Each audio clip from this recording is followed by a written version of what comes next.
Hey guys, Bandit here. You know the drill. 1 hour of Zelda theories from the channel that are more than a few days old. But they're still fun and believable. Well, for the most part anyway. Enjoy. Breath of the Wild's enormous map of Hyrule features so many shoutouts to other games, from super iconic places like Lake Hylia and Death Mountain that appear in most games, to more specific locations, like the Temple of Time from Ocarina of Time or the Spring of Earth from Skyward Sword. Why these locations exist all in the same game is another question and theory and headache entirely, which a lot of Zelda theorists have already covered, myself included. But what I'm going to talk about in this video is a specific location from an older Zelda title and what happened to it prior to the events of Breath of the Wild. If you're an explorer like myself, or like most of the players of Breath of the Wild, then when it comes time for you to venture to the Gerudo region of the southwest, it won't be long before you come across some specific ruins hidden away beneath the sands of the vast desert. To be honest, these ruins wouldn't really be hailed as anything that special, but then their name pops up on the screen. The two words that appear are the Arbiter's Grounds. But what part of these ruins is supposed to be the original Arbiter's Grounds from Twilight Princess? And how would such a monumental desert structure be brought to such a state of decay? I'm here to tell you there actually might be a fairly dark reason for its destruction. So, without further ado, allow me to present what happened to the Arbiter's Grounds.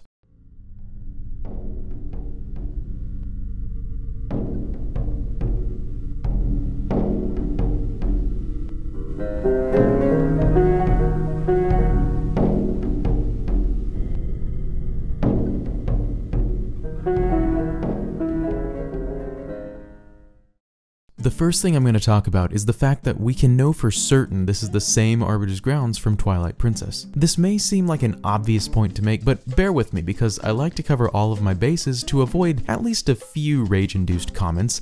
Anyway, there's only ever been one Arbiter's Grounds. Other recurring structures like the Temple of Time or even Hyrule Castle itself differ from game to game due to, any number of reasons, but the Arbiter's Grounds has never been recurring, at least not under that name, but I'm getting ahead of myself. It's also located in the same region as the original Arbiter's Grounds, the Gerudo Desert. The various pillars and arches that you see strewn about the place at first glance really don't appear to resemble the original dungeon at all, but there are certain similarities we can acknowledge, namely the aforementioned pillars and arches, which is basically all the Arbiter's Grounds were made of in Twilight Princess. There are pillars stuck in the sand, arches leading to staircases and pathways, and even more pillars and more arches surrounding the actual Colosseum-like mirror chamber.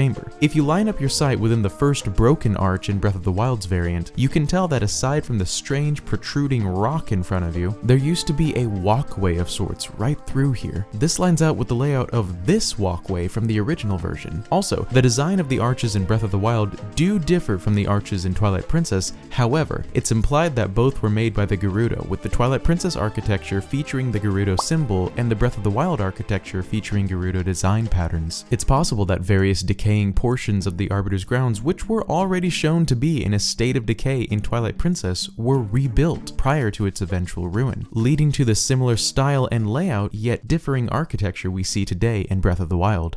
So in order to explain the demise of Arbiter's Grounds, we also need to explore what it is, or was. In Twilight Princess, the Arbiter's Grounds is a prison, built to house Hyrule's most ruthless criminals either while they awaited trial, execution, or exile to the Twilight Realm. Seems like a wonderful vacation spot, but, summer plans aside, the Arbiter's Grounds, according to various pieces of in-game lore and Easter eggs and the Hyrule Historia book itself, is actually built on the same grounds as the Spirit Temple from Ocarina of Time, and bears very strong resemblances, both being built by ancestors of the Gerudo. The Sand Goddess, also known as the Desert Colossus of Ocarina of Time, can be seen as a statue in multiple different locations within the Arbiter's Grounds, including the final chamber of the mirror. As you can see, she's always depicted in an open-handed stance wrapped in a cobra. She's obviously a pivotal figure in Spirit Temple lore, and due to her prominent placements among the Arbiter's Grounds architecture, some even theorize that the Arbiter's Grounds is actually an extension of the Spirit Temple itself. The patterns that Link's spinner ride upon often take the shape of a spiral, like a coiled serpent, which the Spirit Temple also features predominantly. The prisoners that were exiled in Arbiter's Grounds, like Ganondorf,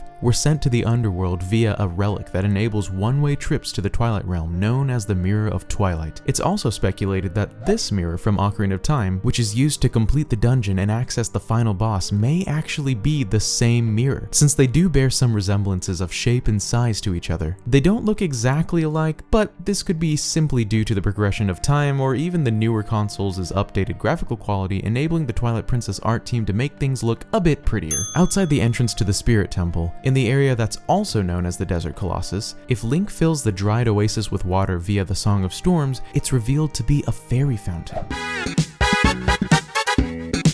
And wouldn't you know it, there's also a fairy fountain very close by the Arbiter's grounds ruins in Breath of the Wild. The grounds were also notorious for its many paranormal spirits and demons that haunt its hallways, making its Spirit Temple origins even more plausible. It's also possible that the Arbiter's grounds was built at the same time as the Spirit Temple in conjunction with one another, but Link was simply not able to access it in Ocarina of Time, due to the major parts of the desert being inaccessible during a sandstorm, the same kind of storm which appears in Breath of the Wild when Link strays too far from the main area. With its origins in mind, let's talk about what may have happened to this ancient prison.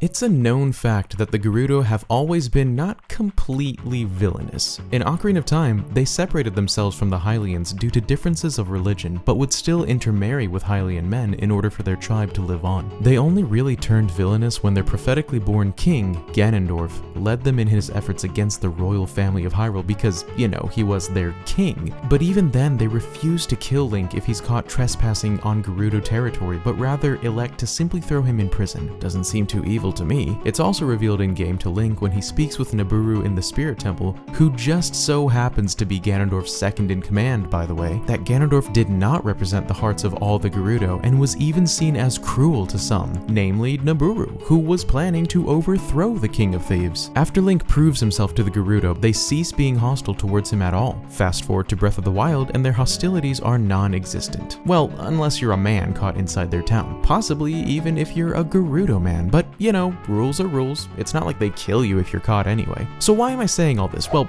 I'm making a point that the Gerudo have never been evil, and it was probably a really heartbreaking ordeal when their prophesied child king, Ganondorf, was revealed to actually be, oh, you know, possessed by the timeless incarnation of evil bent on the destruction of the goddesses. Talk about staining the Gerudo name. This is why Urbosa, who was not alive to meet Ganondorf personally, still had this to say about him. It was written that Calamity Ganon once adopted the form of a Gerudo. And that will make this victory all the more satisfying. I like that. Now I can take this personally. The Gerudo have also gone from expecting and accepting into their people group a male child once every century to blatantly barring any and all males from entrance into their community. They have allegedly sworn off even Gerudo men for the crimes Ganondorf committed. Also, while they used to be shown to worship a possibly different goddess, the Sand Goddess, the fact that there is now a line of champions of the royal family that is in fact Gerudo means they probably worship the same goddesses as Zelda and the other champions, probably. With the Spirit Temple and Arbiter's grounds, whether they're separate or the same thing, representing not only the old ways of the Gerudo who worshipped the wrong goddess, but also being an eternal reminder of the very same spot where Ganondorf murdered the Sage of Water and just, you know, Ganondorf in general. I think the Gerudo destroyed the Arbiter's grounds, leaving behind only a couple of ruins in the entrance, maybe as a small final reminder to never again fall as they once did. The Gerudo are a strong and proud tribe who have no room for weakness, so it makes sense that they would rid themselves of the monument to their sins. But what do you think? What happened to the Arbiter's grounds? Are the Gerudo behind its destruction or something else? Let me know in the comments below. Octoroks, Bokoblins, Moblins, Lizalfos, Keese, Hinoxes, Lynels. You know what all of these famous enemies from the Zelda franchise have in common? They're all monsters. Like non-human monsters. Like, hey, I'm a pig person, or I'm a bat with one eye kind of non-human. We've all grown to know and love these monsters. Well, love destroying them in glorious combat anyway. But for those of you who are new to Zelda or have only played the newest game, Breath of the Wild, you may not know that there's a particular enemy in particular that's particularly non-monster. Meet the Darknut. These massive, humanoid-looking enemies are clad head to toe in several layers of massive plate armor and normally wield massive weapons used for the art of massacre. Sometimes they even have shields too. The first time you fight a Darknut in Wind Waker or Twilight Princess, it's as a mini-boss of a dungeon. Because even though more experienced players can defeat the giant knights pretty easily, if you don't know how to fight them, they can prove to be dead deadly opponents indeed.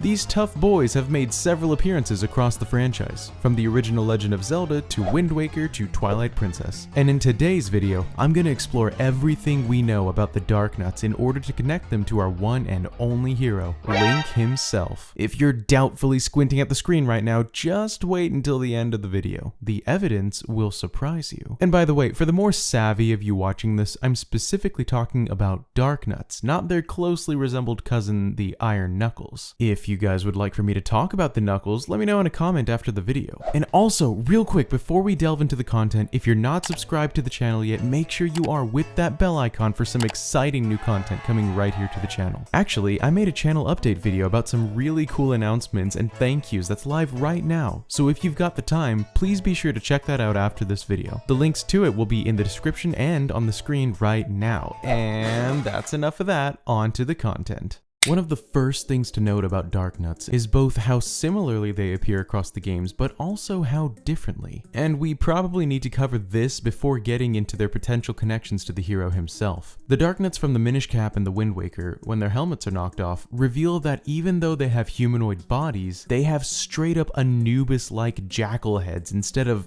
person-like heads. Pretty monstrous indeed, but I said they were human-like earlier, right? Right, because in Twilight Princess, when you knock their helmets off, guess what? They have human heads. I mean, unless their ears are very neatly folded back into their chainmail and their snouts are being squished by those masks. So what's with this head difference anyway? Well, before we get into their differing appearances, we first need to determine what exactly Darknuts are, or rather, who exactly they were before serving the forces of demise. The most common theory for the Darknuts' true identities or hidden pasts is that they were none other than the Knights of Hyrule, also known as the Hylian Knights, but were unfortunately corrupted by Demise's hatred. There is actually a lot of evidence to support this, besides the fact that, with their intelligent martial arts, armor, weaponry, and human-like forms, they kind of stand out from the other monsters of Ganon's army in general. In Twilight Princess, they're only found in the Temple of Time and Hyrule Castle itself, which are two locations that would probably realistically be guarded by Hylian Knights, given that the former location guards the Master Sword and the latter guards,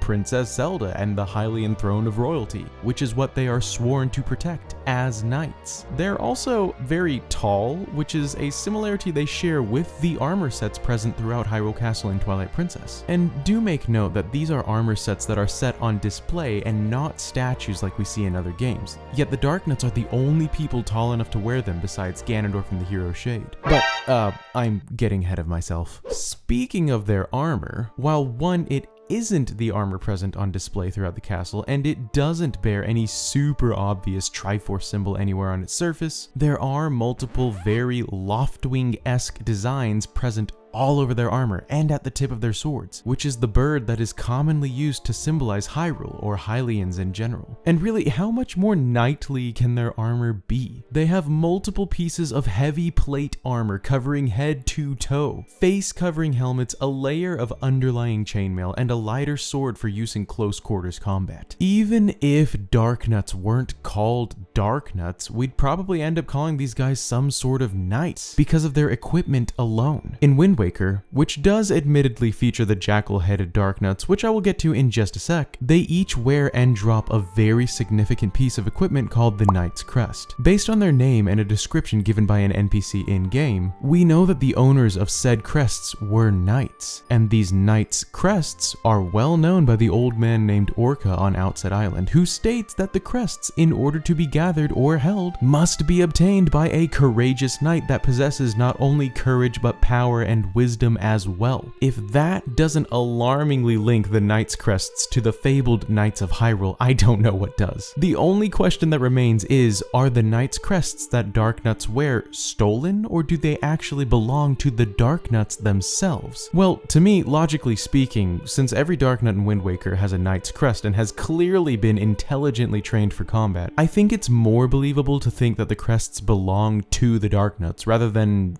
every single Darknut just so so happened to steal every other knight's crest and just so happened to be trained like a knight, don't you think? So given their armor design and knightly equipment and training we see in both Wind Waker and Twilight Princess, and their locations as enemies, I tend to believe that Darknuts are none other than corrupted knights of Hyrule. I mean, we even see directly that the knights have been corrupted before, like in the game Four Swords Adventures, when you have to fight the 4 corrupted Hylian knights that were even transformed into monsters. A cool little possible extra piece of evidence to further support this would be the fact that the Darknut's original Japanese name, Tatonaku, ends in a katakana symbol, which is what the Japanese use to indicate the borrowing of a word. It's possible that the original name was meant to be Dark Knight instead of Darknut, but on the same note, the Japanese name for the similar iron knuckle is Ionaku, meaning either the iron knuckles may have been actually named Iron Knights or Iron Nuts, or the Darknuts may have been Dark Knuckles or Dark Knights. Anyway, as confusing as that was, I just thought that was a neat little piece of naming conspiracy. So the Darknuts are probably corrupted Hylian knights. That's cool and all, but what's that got to do with Link? Great question, really, thanks for asking. It's long been hinted at and even confirmed in more than just one of the games that Link is actually a descendant of the Knights of Hyrule, who are a devoted people group dedicated to the protection of the royal family, whose lineage is passed down in their bloodline. The most commonly acclaimed piece of evidence to support this would be the Link from A Link to the Past, or more specifically his uncle. You see, when Zelda uses her telepathy at the beginning of the game to contact Link's uncle, and by extension Link himself, it's revealed that she was actually trying to get a hold of the Knights of Hyrule, who were the sworn protectors of the royal family. Since Link is a member of the knightly bloodline, he was contacted as well as his uncle. Secondly, in the most recent installment of Breath of the Wild, Link is again straight up confirmed to be a member of the Hylian Knights, since Zelda claims that his father was also a knight. Other instances we can deduce Link's connections to the Knights of Hyrule would be like in Ocarina of Time, when it's explained that Link's mother was running from the current war with her baby in her arms. Many fans presume Link's father was a knight fighting in battle at the time, and probably passed away as a result tragically. So since Link is oftentimes associated with the Knights of Hyrule, and the Knights are stated to be descendants of the original hero,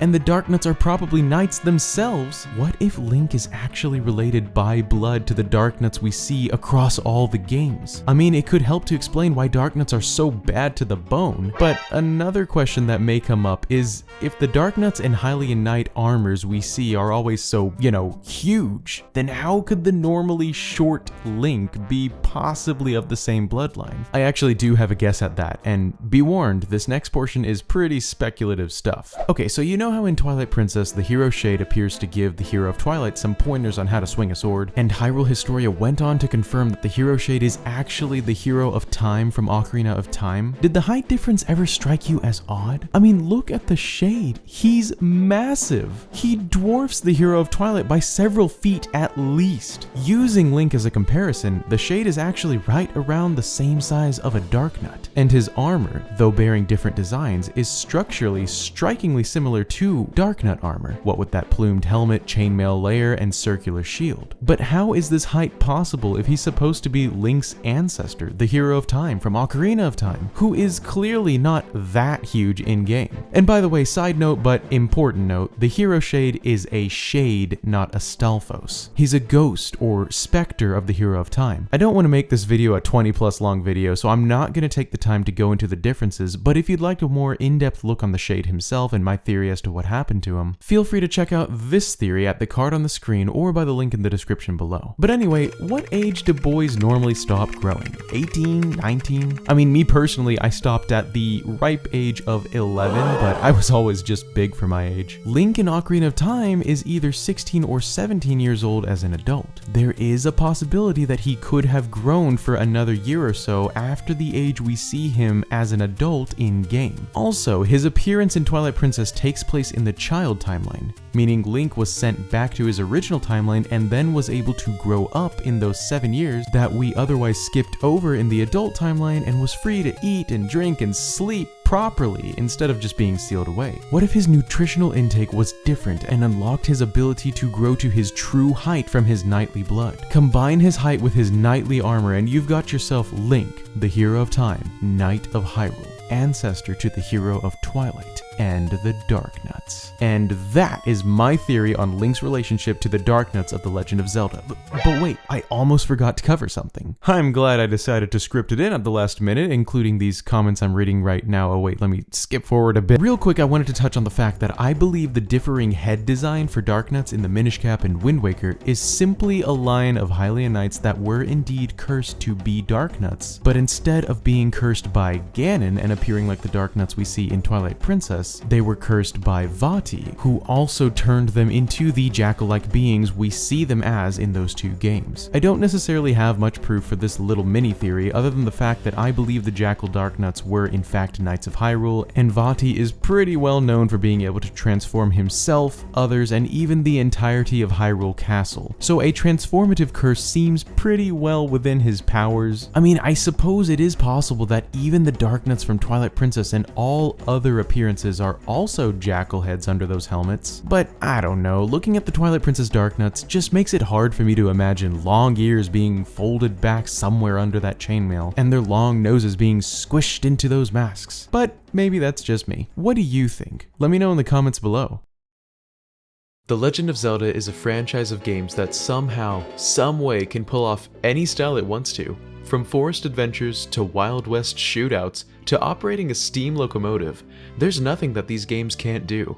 And that's especially true when it comes to being downright creepy. The game Twilight Princess is one of these wildly stylized titles, and is arguably one of the creepiest Zelda games when it wants to be, mostly for obvious reasons. It features a graphical style that leans more on the realistic side than other titles, opening the possibility for more dark, gruesome scenery and atmosphere. But one creepy scene in particular stands out, more than the undead within the Arbiter's grounds, more than the demonic possession of Snow Peak ruins, more than the childish screams of a power-hungry madman. If you've played the game, you know what I'm talking about. And if you haven't, consider yourself warned about spoilers. There's this one cutscene that plays right before Link and Midna set out to enter the third temple, the Water Temple. You see, in the game, before the three initial temples, which each reward Link and Midna with a piece of the ominous fused shadow artifact, there are light spirits that must be awoken. These light spirits often give the duo advice on their journey and are even responsible for informing Link that he is the reincarnation of the hero.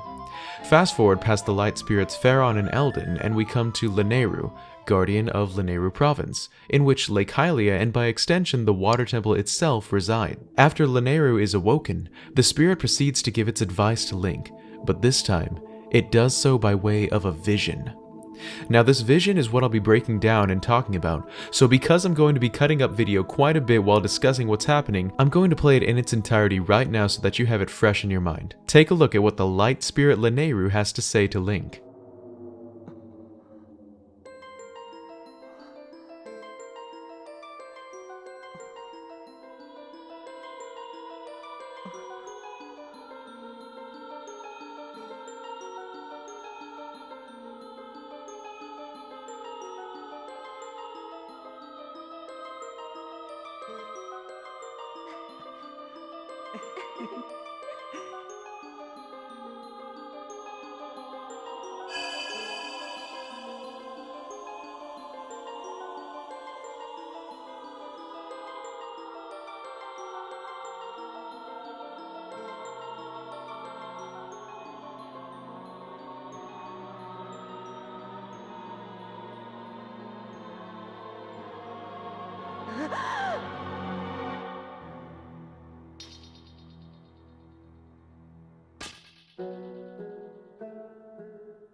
After watching the cutscene and being thoroughly creeped out, there are a couple things that are obvious about the scene.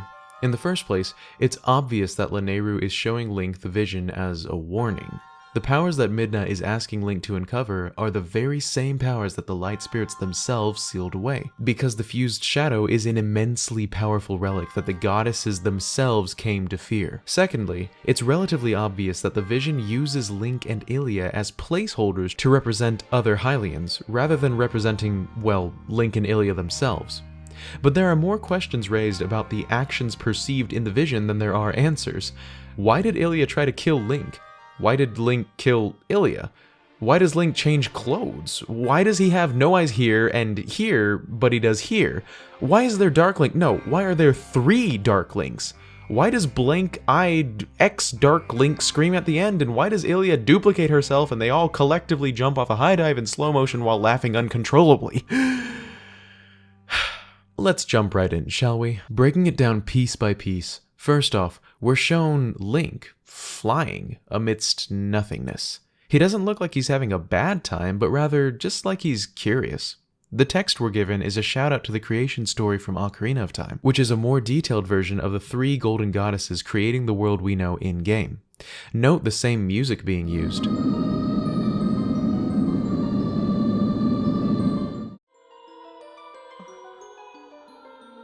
It is important to note that when it mentions on screen that, quote, all was chaos, end quote, this isn't meant to imply any sort of negative atmosphere. This simply reflects what is around Link. Nothing.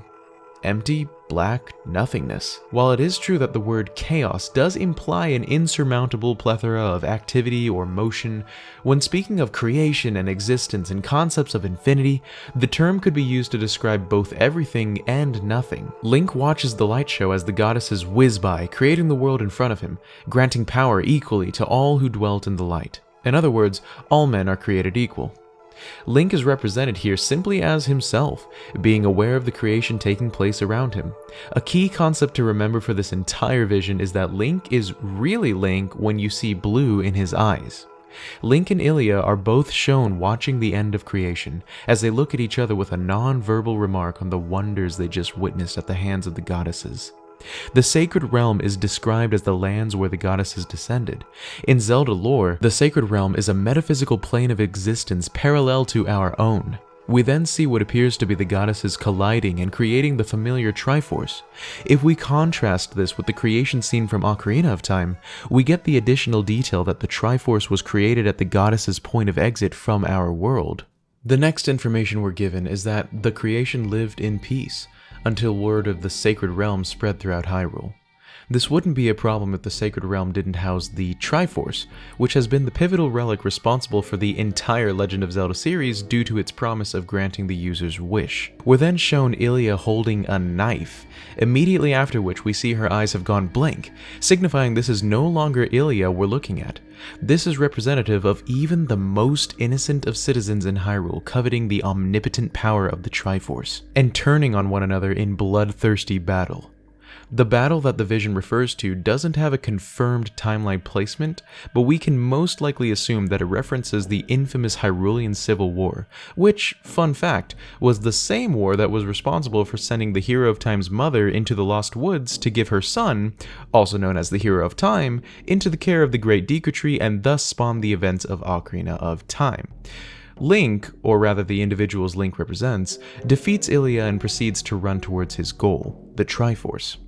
The cut to the next scene shows Link running, but now he's clothed in his heroic garb for some reason. This may seem like a small adjustment, but it's actually hugely impactful as it signifies the transition from a storytelling perspective to a very neat half-storytelling, half-warning section of the vision, and here's how that makes sense.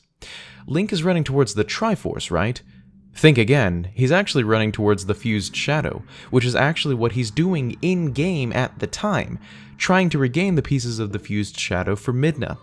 The fact that you can see his blue eyes and the signature green tunic and the fused shadow overlapping the Triforce signifies this.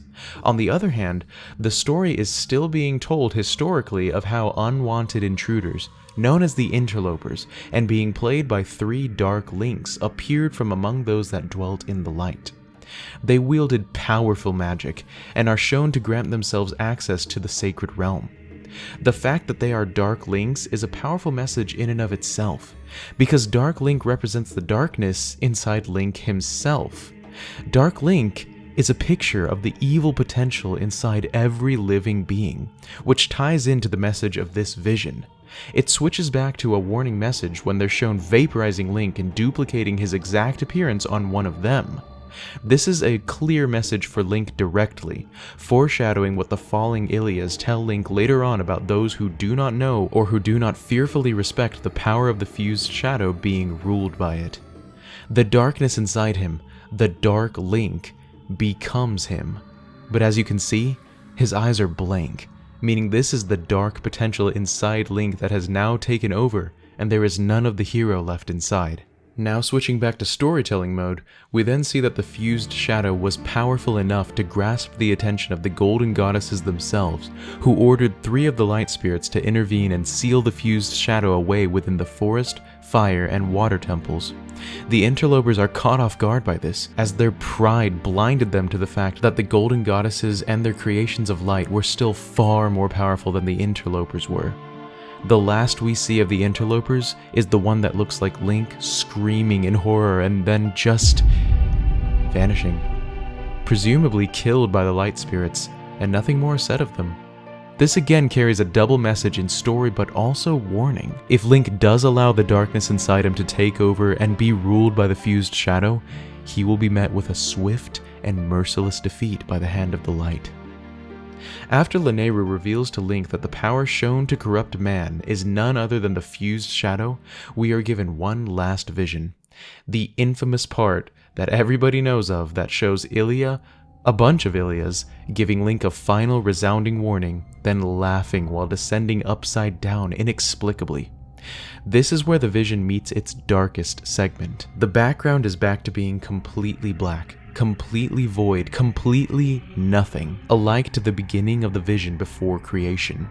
This means the Ilias we see are no longer in creation, they're outside of it, but still descending. This is representative of the afterlife and descending into death. What we're looking at is a bunch of Ilias, maniacally laughing while plunging to their eternal slumber, and it makes Link smile. He's experiencing the first glimpse of the fused shadow's power beginning to take over. He's hallucinating about all those who would no longer stand in his way. All those as weak as Ilia he could easily kill and rule forever.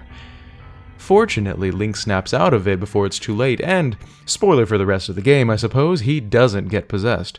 But needless to say, Lanayru pulled no punches when giving Link this vision of warning. Link could now proceed forward knowing full well the alluring pull of power the fused shadow commands and that he is not immune to its evil wiles. Though it meant well in the end, the scene still lives a skin-crawling memory for those who have played through Twilight Princess, and for those who have now watched this video. What you are about to hear may be frightening to younger viewers, so please be advised and use caution if sharing or recommending to those who are easily frightened.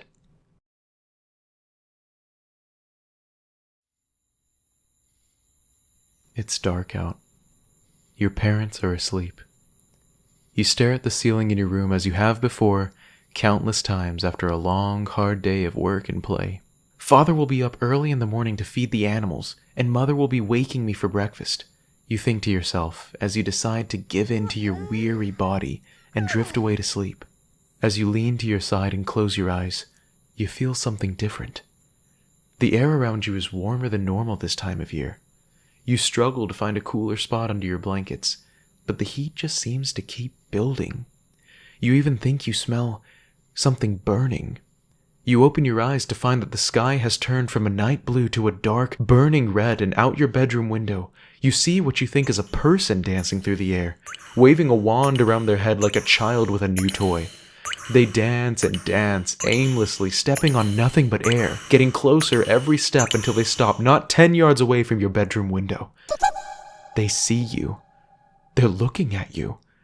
They're waving at you. You hear their high-pitched, childish laughter as they stare into your soul with flaming red eyes and a wide, menacing smile that sends a cold chill down your spine. It is then you notice the fires, your neighbors, your grandparents' house, burning down with no signs that anyone made it out. Just as soon as the horrifying realization hits you, the funny dancing fire demon disappears from your very eyes. You jump out of bed and rush to your window, coughing on smoke now to see where the enemy had disappeared to, when suddenly it reappears right outside your window, the only separation between you being a thin sheet of glass. You stumble backward and fall, eyes locked on the burning pupils of the monster grinning at you outside your window, and you realize your room. No. Your entire house is engulfed in flames too great to escape. You are overcome with terror as you watch your toys and your family portraits turn to ash before your very eyes. The last thing you're able to see and hear is the sickening smile and childish laughing of your murderer as you drift away to sleep. Forever.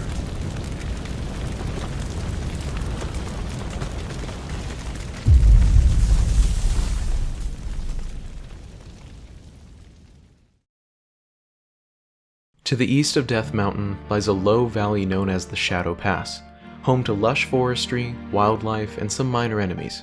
But up the side of the volcanic mountain, between the two locations, not quite high enough to burn your skin off due to the heat from Death Mountain, but also not low enough to be easily accessed by enemies and monsters, lies a quiet, quaint little ruins called the Shadow Hamlet Ruins. It's surrounded by giant, protective rocks and a good amount of trees. There is grass growing vibrantly among the ruins as well. If you look to the surrounding terrain, the soil appears black and lifeless, making the green grass under Shadow Hamlet Ruins stand out as rather odd. There are also trees present among the ruins where there are none otherwise. It's almost as if whoever lived in these ruins tended to the grounds, growing crops and fruit trees as a way of life. There were 3 buildings here, which, due to the positioning and size of settlement, we can only assume are mostly houses and maybe a stables or outdoor storage house. Besides the one flying enemy we find at the location and a couple of fireproof lizards, there are no other living creatures in the ruins.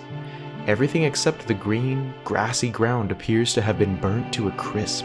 And that's just the thing. The ground isn't burnt. If this burning was a case of a lava eruption from the volcano, the ground should look black and charred, the same as the surrounding terrain, not green and luscious. No, the way the structures and trees are still standing appears to be the work of a fire, not lava. Now, while it's possible that an accidental fire was set off, dooming the residents of this small settlement, I don't think that's the likely situation. When we consider the flying enemy that's present, dancing around among the ruins, we begin to see that it's of no coincidence at all. So the Legend of Zelda has monsters. I mean, lots of monsters. For more than 3 decades now, we've been playing these games and getting to know the enemies and monsters that repeatedly make appearances throughout the series. One of these monsters that has been there since the very start is the Wizrobe. These oddly behaving, robe-wearing, magic-wielding monsters are present in nearly every Zelda game to date, including the most recent title we know as Breath of the Wild. For over 2 years now, I've thought of these enemies in the game as simply another kind of annoying monster to defeat in order to progress through the game. But when I stumbled upon the mysteriously hidden Shadow Hamlet Ruins, I began to think differently. Something about seeing this fire magic wielding enemy dancing around the charred remains of what used to be a small, peaceful village seemed off to me. It seemed murderous. Let's look at this a bit closer and theorize on what could have happened to these settlers. Wizrobes are voluntarily a part of Ganon's army. How do I know that? Well, of course it hasn't been confirmed, but thinking logically about it, it's the only thing that makes sense to me. Ganon's armies have often been comprised of the same kinds of mindless enemies over the years. Bokoblins, Moblins, Lizalfos, and the like are all enemies that are racially bound to Ganon and his wiles. Now what I mean by that is, it seems like the only appearances of these enemy races is when they are enemies to Link and Zelda, and therefore we can conclude that these enemy races are either eternally cursed to follow Ganon, manipulated into it, or created entirely to follow Ganon, kind of like the Urukai from the Middle-earth universe. However, Wizrobes are seen to be different races throughout the different games they're featured in. In Wind Waker, they're bird-like, almost as if a part of the Rito tribe. In Majora's Mask and the original Legend of Zelda game, they appear to be humanoid with long, witch-like fingernails and noses. And in Breath of the Wild, the art we can see in the book Creating a Champion reveals that under the robes, they're also human-ish. This tied with the fact that they're actually intelligent beings, being able to knowledgeably wield magic and use it for advanced tactics against Link, and being shown to dance around playfully when not in combat and even smile and wave at Link when they see him communicably, leads me to believe that they are not bound to Ganon, but rather are powerful magic-wielding beings from all sorts of different races that choose to side with Ganon for whatever promise of dark power he offers. I mean, look at their smiles. It looks to me like they enjoy what they do. Knowing this, does it make much sense to give Wizrobes the same job as Bokoblins, whose only real purpose is to run around aimlessly and make a presence due to overwhelming numbers? Bokoblins and Moblins don't have any real task, they simply guard locations or roam about seeking food. Because let's face it, when you save random civilians from these monsters, they're probably just after a good bite to eat or something. It's entirely possible that Wizrobes, being intelligent creatures, would be given a different task, one that involves clearing out harder to reach human settlements, or more fortified ones. Why is it we always seem to find Wizrobes dancing about in ruins? Could it be that they are the ones who destroyed whoever lived there initially, creating the ruins by Ganon's request?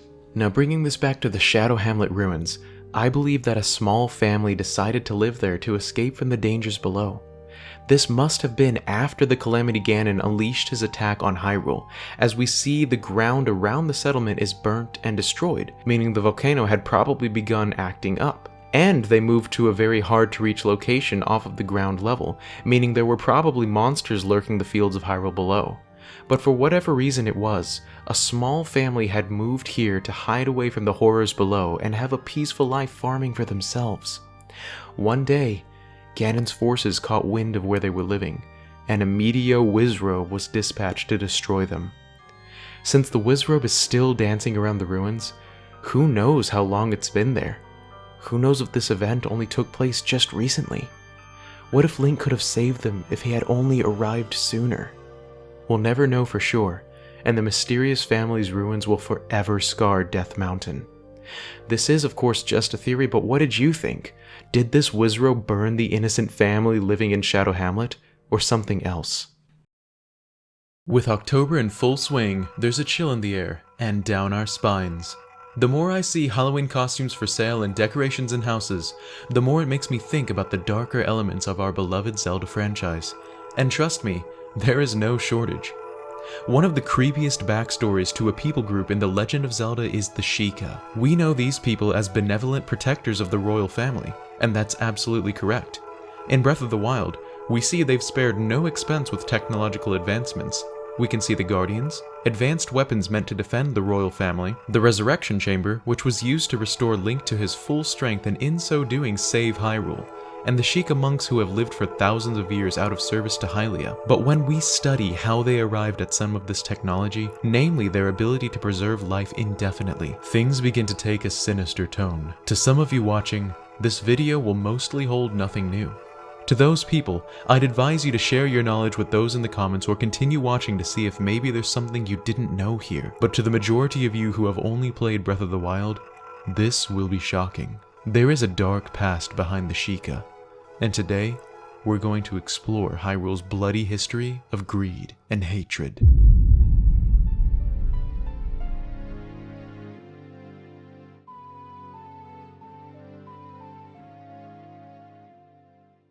To explore the Sheikah's dark history and understand how they discovered the secrets to immortality, we're going to go back in time. back to the Ocarina of Time, back to a little town called Kakariko Village.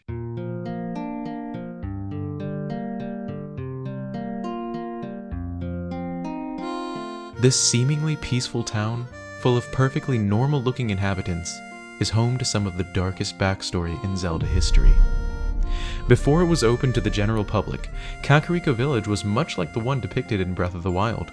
It was exclusively a Sheikah-inhabited village.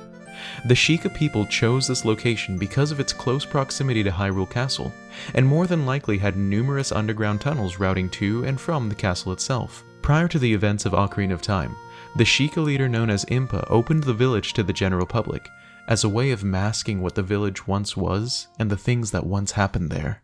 You see, long ago, in the Hyrulean Civil War, there arose those that would try to dethrone the royal family, who were appointed by Hylia as the family destined to protect the Triforce and the Sacred Realm. The Sheikah, who are known as the Shadow Folk, and whose purpose is to protect the royal family, took things into their own hands when it came to the Civil War. Enemies of the royal family were not executed, but rather taken to their secret temple for interrogations, or worse.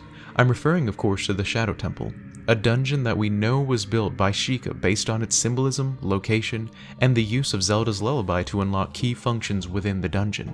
When Link explores the temple in-game, you can see many disturbing artifacts and tools that were once used by the Sheikah themselves. There are large guillotines for execution of prisoners, horrifying monsters that may have been the result of failed experiments, skeletons whose spirits linger on, acid pools with hands desperately reaching out, and many bloodstains throughout the dungeon. The spirits of the dead within the temple can be heard sometimes.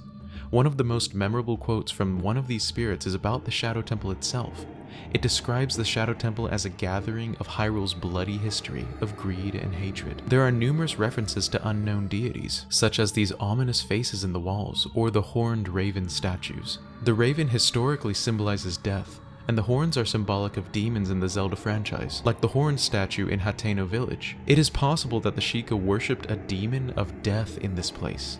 The temple boss, Bongo Bongo, the Phantom Shadow Beast, is speculated to have been a member of the Sheikah that lived in a house located where the well stands now. He is rumored to have either betrayed or stolen from the royal family, which would have led to his torture on the devices we see at the bottom of the well, as well as his hands being cut off, which was historically the punishment for a thief in ancient times. He could also have made a bargain with this death demon after his passing to then become the dark spirit Bongo Bongo, which Impa tried to seal at the bottom of the well, only for him to eventually break out and be defeated in the Shadow Temple by the hero. The dark things that happened in this temple were not ordained by the royal family at all.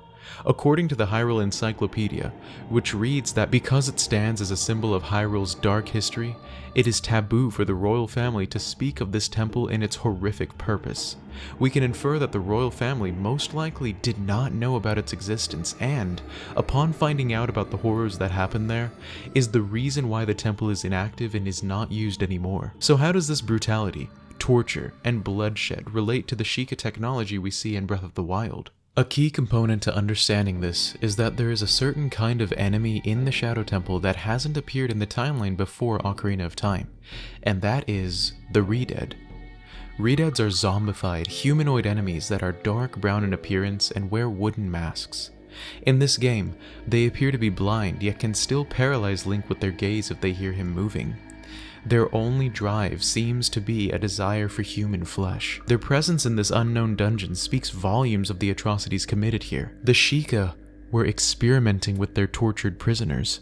They were trying to create eternal life, and they were praying to a death god to make it happen. This may even explain the existence of luminous rocks, which are infused with the souls of the dead. We also see that they continue to experiment and improve their mummification process even after the royal family shut the Shadow Temple down. In The Wind Waker, the Redeads make another appearance within temples, but this time, they're wearing Sheikah jewelry. Their earrings bear an uncanny resemblance to the bracelets that the Sheikah monks in Breath of the Wild are wearing, giving the implication that the Sheikah were now experimenting on themselves. The newer Redeads could now see, but were still mindless and only focused on eating the living. In Breath of the Wild, they were eventually successful in creating Redeads, also known as the monks, that retained their memories and knowledge, and even created one monk in particular that seemingly retained all bodily function and memory. We can see from their end product that their strivings for eternal life were noble. In the end, they used the culmination of their knowledge to create the monks that would serve Hylia thousands of years in the future. They appear to have been successful in their dealings with the dead, but at what cost? The Shadow Temple stands as the reminder of the Sheikah's hatred for the enemies of the royal family and greed of the eternal life of the gods. Even though their evil deeds ultimately led to their ability to serve Hylia long after death, does this justify their dark stain on Hyrule's history? Do they still have secrets hidden under the surface we can see in Breath of the Wild? If these topics interest you, check out another video I made a while back about the Sheikah and Calamity Ganon. I'll link it in the description below. Have you ever wondered about those creepy one-eyed stones? You know the ones I'm talking about. They're present in several Zelda games. Normally they tell you the time if you strike them with your sword. You can use a mask to get hints and advice from them. Yeah, those stones. Throughout the games they're present in, they're never given an actual explanation as to what they are or why they exist at all or how they're even able to speak to Link. So let's try to answer those questions in this video.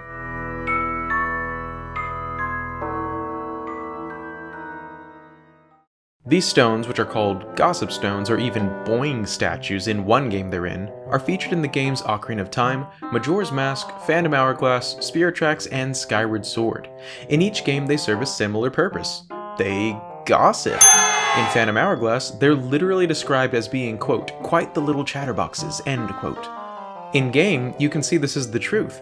If you strike a Gossip Stone in Ocarina of Time, which is the first game they were introduced in, the stones will bounce or boing around and reveal the time of day in-game after they've finished boinging.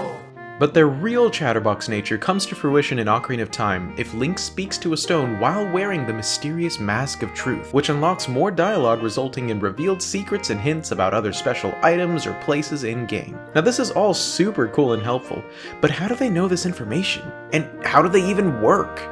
Here's what I think, and I'll get to explaining this in just a sec, but since I love just, jumping ahead, I'm gonna go ahead and tell you my theory statement. I believe the Gossip Stones are made of the luminous rocks we find in Breath of the Wild, and imbued with the souls of dead Sheikah who keep eternal watch over the people of Hyrule. Now, does that sound crazy? Because I realize it might, but just hang in there. I'm gonna piece this together in a very informative way. Firstly, we know beyond a shadow of a doubt that these stones are related to the Sheikah directly. Not only did they make their in-game debut in Ocarina of Time, which also just so happened to debut the first appearance of the Sheikah tribe's iconic teardrop symbol, but they literally have the Sheikah teardrop slapped on the face of every Gossip Stone. Additionally, as mentioned before, if young Link completes the mask trading sequence in Ocarina of Time, he can borrow the mysterious Mask of Truth, which is confirmed to be a Sheikah mask.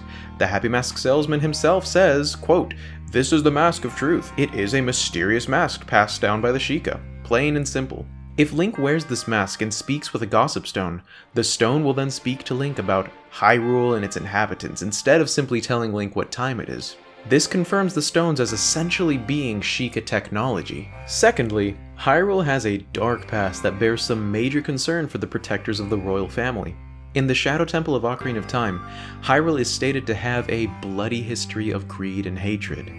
This dark past has historically led to wars and even a couple demon kings here and there, normal stuff. But the Sheikah are sworn allies of the royal family, meaning they protect them at all costs. How do they protect them? Well, this tribe is also referred to as Shadow Folk, preferring to operate from the shadows out of sight and out of mind. Like the Brotherhood from Assassin's Creed. It's a known fact about the tribe that they prefer to work from the shadows, and with their own symbol being an eye that never shuts. I don't think it's too far a stretch of the imagination to imply that they essentially set up a bunch of security cameras all over Hyrule to keep watch on evil and the like. This is, after all, a very effective strategy for information and safety that we use all over the place in real life today. If the Sheikah had the technology, why wouldn't they? Thirdly, I know what you're thinking. This is cool and all, but how in the world would they make stones that do this stuff? Well, here's an answer for you. They don't make them. They simply imbue them. In the game Breath of the Wild, there are tons of a certain kind of rock called luminous stone that is seen to be originating from the crust of Hyrule itself. Luminous stones glow with the souls of the dead according to in-game lore. So why should the stone be only present in Breath of the Wild? After all, rocks are among the most ancient materials known to man, if not the most ancient. I think it's very safe to say that the luminous stones were always present in Hyrule, and are only more apparent in Breath of the Wild because the Hyrule you see in Breath of the Wild is a post-flood Hyrule. Don't believe me? Check out the rock salt item, you'll see for yourself. Anyway, the Sheikah are no strangers to literally embarking on eternal missions dedicated to serving Hylia and assisting the hero. Just look at the Sheikah monks in Breath of the Wild. They've been motionless and dormant for at least 10,000 years. Is it really so hard to believe now that some of the Sheikah who pass away or are at the end of their lives choose to live out their days as a watch, a remnant spirit residing in stone serving the royal family in death? I mean, what greater honor is there than spending your entire eternity serving your deity and assisting the chosen hero? So you may be convinced by my theory by now because, I mean, why wouldn't you be? But there's one last very important question to ask. Why are there none present in Breath of the Wild?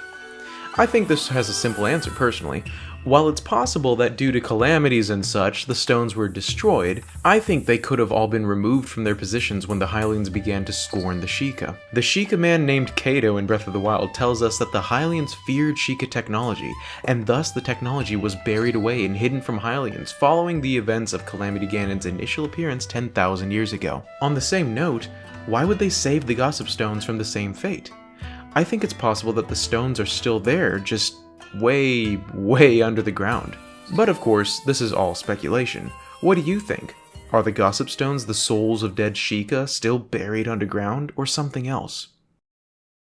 With Link's Awakening being released on the Switch not a week ago, Zelda fans all over the world are being introduced or reintroduced to the special world of Koholint Island. If you spend 5 minutes online searching for videos or Let's Plays about the remake, you'll see one word in particular come up quite a bit, and that is C-U-T-E, cute. It's no secret that Nintendo has simply outdone themselves this time around with the remake of Link's Awakening featuring a completely revamped art style of cute, clay-like chibi appearances for all the characters and enemies. In a cute game filled with cute monsters and even cuter people, one character in particular stands out above the rest of them, and that is the first character you see in-game after Link's shipwreck. If you've ever heard of Link's Awakening, you've heard of the strangely familiar Marin, the sweet seaside girl who's obsessed with singing, seagulls, and maybe even Link, and who's also, oddly, the only one aware of the fact that there's a world outside the island. But now's probably a good time to say if you haven't played the game yet and care about spoilers, be warned that from this point forward in the video I may spoil quite a bit of plot for the game. So if that's you and you don't want to hear it from me the first time, go play the game! And after you've had a great run through it, come back here and listen to my theory about who and what she could actually be. Alright, now that the warning's out of the way, without further ado, here we go. So to recap Marin and the events of the game, basically for the majority of Link's adventure, Marin can be found next to the weathercock singing a very ominous yet very soothing tune, the Ballad of the Windfish. This is peculiar when you understand just what that song means and how it's used in regards to Marin and the island itself. At the southern face shrine in the game, it's revealed that the entire Koholint Island is but an illusion. Check it out. To the finder, the Isle of Koholint is but an illusion. Human, monster, sea, sky, a scene on the lid of a sleeper's eye. Awake the dreamer, and Koholint will vanish much like a bubble on a needle. Castaway, you should know the truth.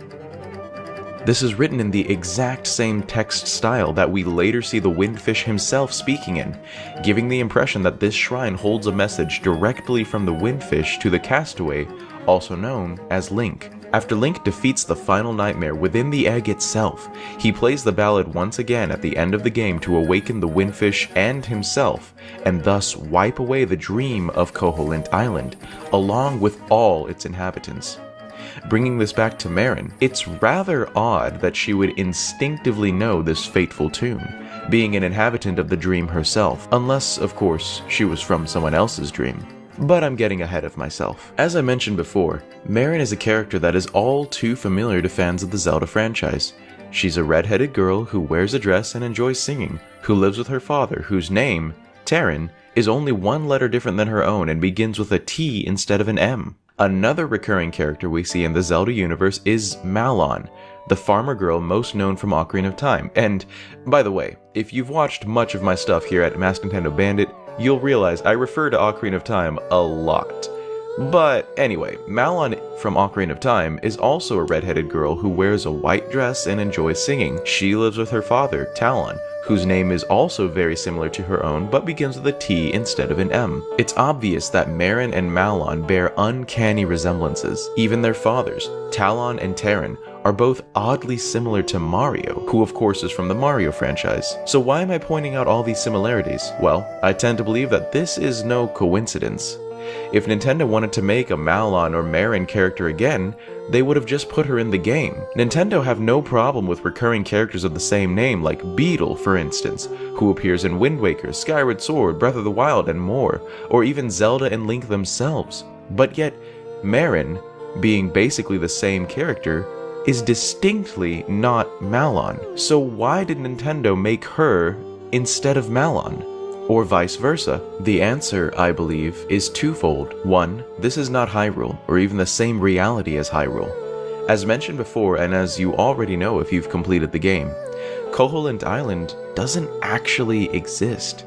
Not in real terms anyway. It's stated that at the start of the game, Link was traveling by sea back to his homeland of Hyrule after training abroad in distant lands, which is when he shipwrecked in a storm and woke up inside the dream on the island. Link wasn't even in Hyrule when he entered this dream world, giving it no connections whatsoever. So Malon appearing in a reality other than that of which we normally experience Zelda games in is the first reason. The second reason will also require some explaining. Unlike every other inhabitant of Koholint Island, I believe that Marin does not originate from the dream of the Windfish.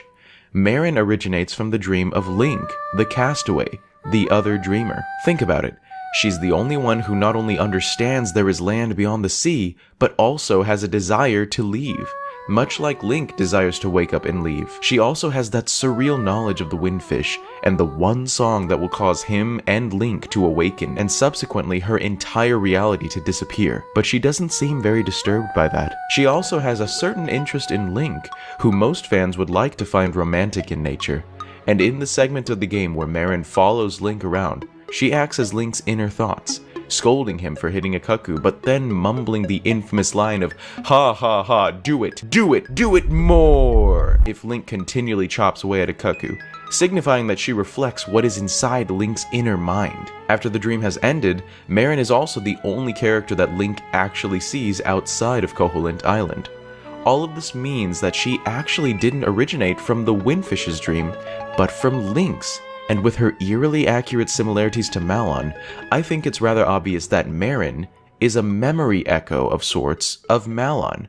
But here's where things get pretty speculative. If we look at the timeline closely, we see that this is indeed the same Link from the game A Link to the Past.